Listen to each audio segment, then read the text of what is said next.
Let's keep things moving and grooving to our next championship match for the 145-pound belt. Introducing to you, from the blue corner, Jesse Mckorkle.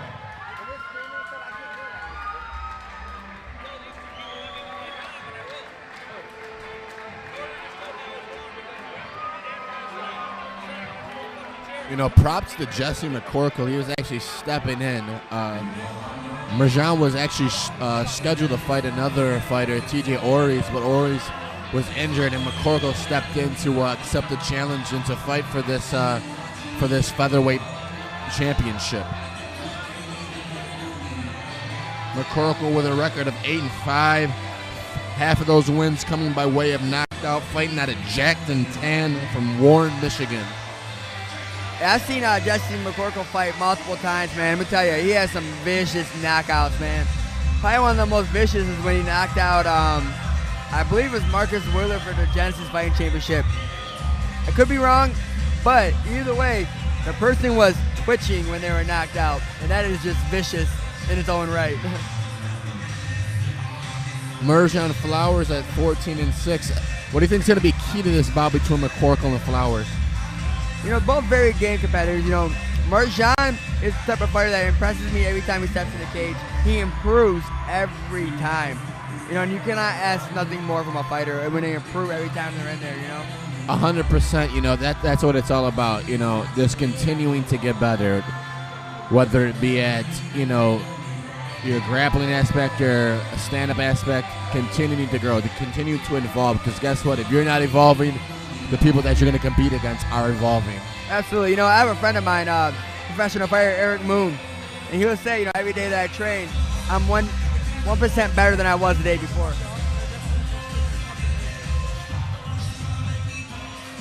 Let Ryan do his damn job, man. These motherfuckers behind me trying to yell and shit. I can't hear. Like some man standing right here, like now here.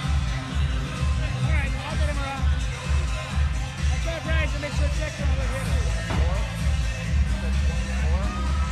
And now. And now, introducing to you his opponent, please put your hands together for Marjun Flowers. Marjun Flowers, another guy representing that true fight team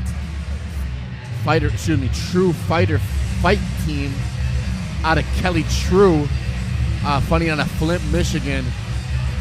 Tough camp. We've seen multiple fighters out of the camp, and they've all been game. Absolutely, you know, and Marjun came from that same group of like Marjun, Jerome Otler, Will Frost, Darrell Humphrey. They all used to be part of Team Savage. They all went to Team True Fighter, and they evolved their game even more, better than they even were before. And it amazes me every time these guys step in the cage of how much better those gentlemen get every time they step in. Some gritty guys with an ability to just grind out explosive athletes, and that's what you're to expect from Kelly True's fighters. Absolutely.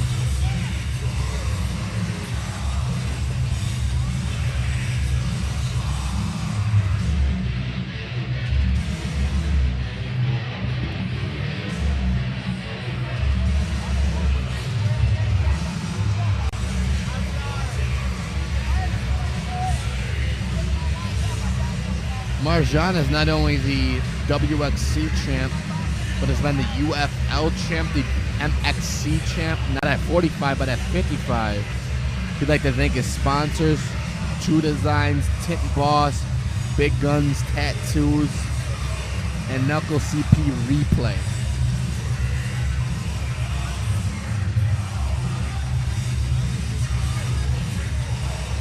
I'm not gonna lie, I kind of like Marjun's shorts. Those are nice. What's it called? Bedazzled? Is that what it's called? You have to look good when you're in the cage. Look good, fight good. Yeah, look good, fight good. I think you should fight good, look good. Warrior Xtreme. If you fight good, you still look good. Introductions. The following contest is being brought to you tonight by the Best of Detroit, proudly providing tonight's photography, which you can find online on Facebook at The Best of Detroit or thebestofdetroit.com. Introducing your fighters. First, fighter to my right. Tonight, he is out of the blue corner, wearing the black trunks. He comes to us at 5 feet 10 inches tall, weighing 146 pounds, with an impressive record of 8 wins, only 5 losses. Training under the likes of Jacked and Tan, under the Cabe brothers. Here is Jesse Mckorkle.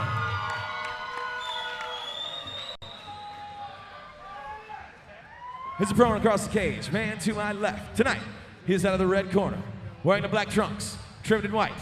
He comes to us tonight at 5 feet, 8 inches tall, weighing 145 pounds, with an impressive record of 14 wins, only 6 losses. Training under the True Fighter Fight Team.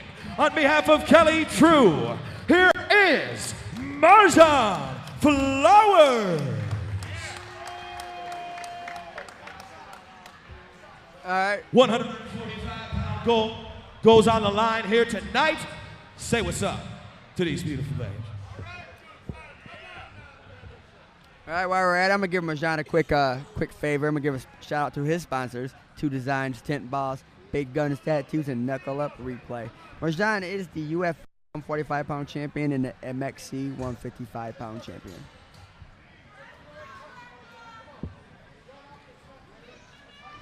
Fans, I would not blink in this fight. I promise you that. These guys throw some leather.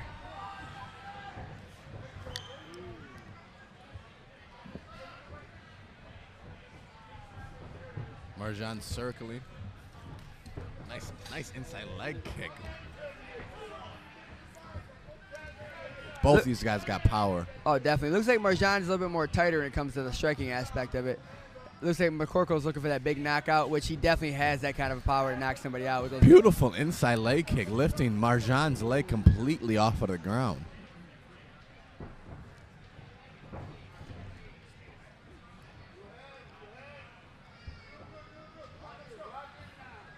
Looks like a little kick to the gonads on that one.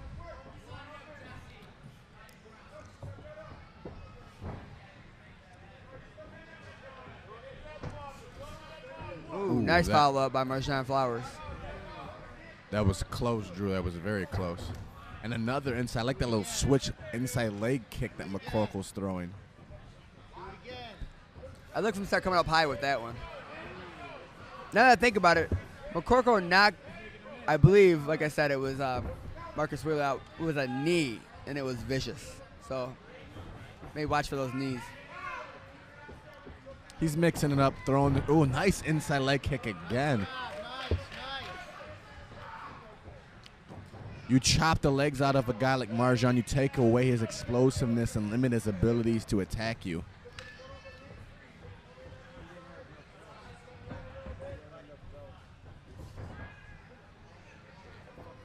Ooh, nice step kick. He's loading that hook up. Maybe he's kind of penetrate a little bit more, then throw that hook, you know? Kind of winding it up. You can see it coming from a minute away.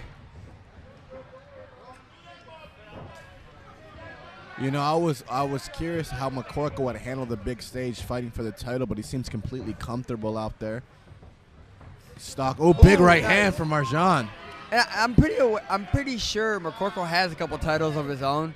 They aren't listed, but I do believe he could be the NWK Featherweight champion, if I'm not mistaken. If not, he was at one time. Okay, so he's used to. He's been up here before. This is not his. Ain't his first rodeo in there, 5 rounders.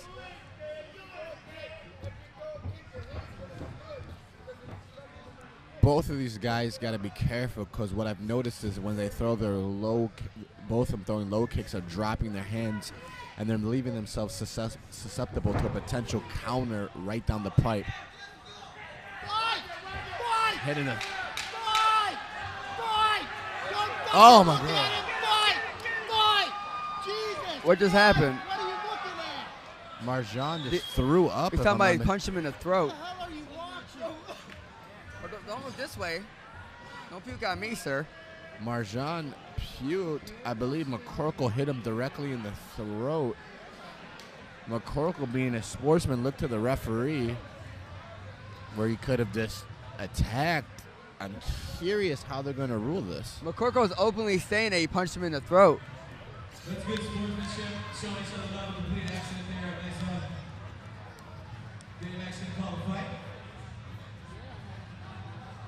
I don't know what's gonna happen. Did Danny call the fight, or I have no idea. It seems that with the personnel in the cage,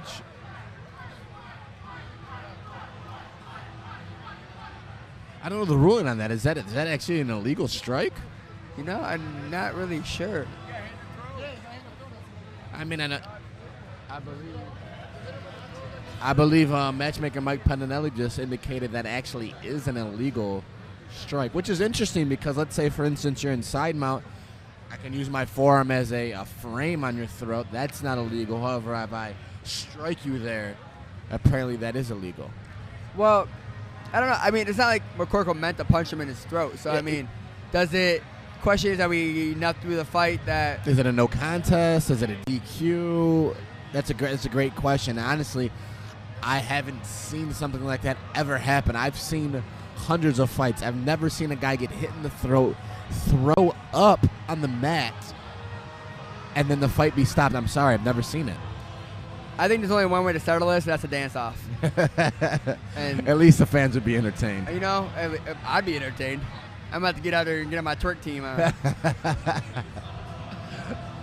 Big shout out to my Home Depot twerk team. You don't know about that. You don't work at Home Depot. No. Thank you very much for K-Style. I've seen blood cleaned off the cage. This is the first time that I've seen vomit cleaned off the cage. I'm sorry, We're going fans. to take us into our official introduction. Obviously, there was an unintentional high blow. It's not a low blow. It was a high blow. We'll bring it in. It's a mid front blow, I center. guess. He said it unintentional. Technical stoppage due High to blow. injury. Therefore, your winner at this time, ladies and gentlemen, Jesse Mckorkle. That's interesting. Let's say, for instance, in let's say you hit a guy with an illegal strike with an elbow, they're not going to give you the nod. It's interesting that they gave Mckorkle the nod. Yeah, I was expecting maybe 5 minutes on that one. I'm not exactly sure the ruling on that, but it is referee Danny McIntyre's call on that one. But going back to this, is not the first time I see somebody puke in the cage. I see somebody one time get puke, or get hit really hard in the stomach, then get punched in the face and then puke. He must have had corn that day because I thought he got his teeth knocked out, but it was actually he puked. Either way, it's a very gross situation. No, yeah. Sorry, well, sorry to bring it to you so vividly, but it happened. Yeah, That title looks good. It looks good on Mckorkle. it does. I wonder if they're going to schedule a potential rematch based on the circumstances. Let's listen to Mckorkle. All right. That's definitely a rematch. That is definitely not the way I wanted to win. Marjun's a great fighter. We have to have a rematch. I don't even feel like I deserve this, but I'll wear it proudly representing WXC Jackson Camp.